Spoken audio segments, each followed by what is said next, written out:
ഈ ഓട്ടോ എങ്ങോട്ടാന്ന് വെച്ചാൽ കുഞ്ഞിൻ്റെ ബസ് ഒന്ന് മിസ്സായിട്ടോ. അപ്പോൾ കൊണ്ടോട്ടി വരെ നമ്മൾ കൊണ്ടാക്കണം. അവിടെ ബസ് എത്താമെന്നാണ് പറഞ്ഞത്. അപ്പോൾ മീൻ വാങ്ങാനുള്ളത് കൊണ്ട് ഞാനും കയറാമെന്ന് പറഞ്ഞിട്ട് ഞാനും കൂടെ കയറിയതാണ് കേട്ടോ. അപ്പോൾ കുഞ്ഞിന് ബോറടിക്കാതിരിക്കാൻ വേണ്ടി തങ്കമണിരത്തിനമേ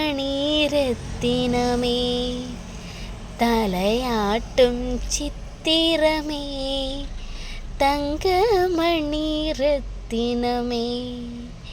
തലയാട്ടും ചിത്തിരമേ ഒരു പാട്ടൊക്കെ പാടി കൊടുത്തിട്ടു. അപ്പോഴത്തേക്കും കുഞ്ഞുൻ്റെ ബസ് വന്നിട്ടുണ്ടായിരുന്നു. ബസ് കയറ്റി വിട്ടു. അതേ നേരം ഞങ്ങൾ ആര്യഭവനിലേക്ക് പോയിട്ട് അവിടെ നല്ല ഉഴുന്നുവടയും ചമ്മന്തിയൊക്കെ കിട്ടും. അങ്ങനെ അതും വാങ്ങി നേരെ മാർക്കറ്റിലേക്ക് പോയി. അവിടെ നിന്ന് മത്തി വാങ്ങാനാണ് മെയിനായിട്ട് പോയത്. പിന്നെ കരിമീനും കൂടെ കണ്ടപ്പോൾ അതും കൂടെ വാങ്ങി. കുറച്ച് കപ്പയും കൂടെ വാങ്ങിയായിരുന്നു കേട്ടോ. അങ്ങനെ വീട്ടിലെത്തിയപ്പോഴേക്ക് വേഗം ഉഴുന്നുവടയൊക്കെ ഇട്ട് ചമ്മന്തിയൊക്കെ കൂട്ടി ഞങ്ങൾ കഴിച്ചു. നേരെ ശ്യാമ ഓഫീസിലേക്ക് പോയി. അത് കഴിഞ്ഞ് ഞാൻ കുറച്ച് നേരം ഡാൻസ് പ്രാക്ടീസ് ചെയ്തു കേട്ടോ.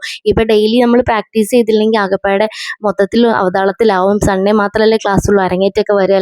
അത് കഴിഞ്ഞ് ഞാനൊരു സെൽഫ് കെയർ ചെയ്യാമെന്ന് വിചാരിച്ചു. ഇപ്പോൾ ഫേസ് യോഗ ചെയ്യുന്നുണ്ട് കേട്ടോ. ഞാൻ ഡെയിലി ചെയ്യുന്നുണ്ട്. അതുകൊണ്ട് ഫേസിൽ നല്ല മാറ്റമുണ്ട്. അത് ട്രൈ ചെയ്ത് നോക്കാത്തതൊന്ന് ട്രൈ ചെയ്യുക. എൻ്റെ മുഖമൊക്കെ നല്ല തടിച്ച് വീർത്തിരിക്കുന്നതായിരുന്നു. ഇപ്പം ഏകദേശം ഒന്ന് ഷേപ്പായി തുടങ്ങിയിട്ടുണ്ട് കേട്ടോ ഈ ഫേസ് യോഗ ചെയ്തിട്ട്.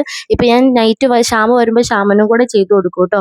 പിന്നെ ഇന്ന് തലയിൽ എണ്ണ തേച്ച് കുളിക്കുന്ന ദിവസമാണ്. ഞാൻ വീക്ക്ലി ട്വൈസ് ഞാൻ എന്തായാലും തലയിൽ എണ്ണയൊക്കെ തേച്ച് ഷാമ്പൂ ഇട്ടൊക്കെ കുളിക്കും.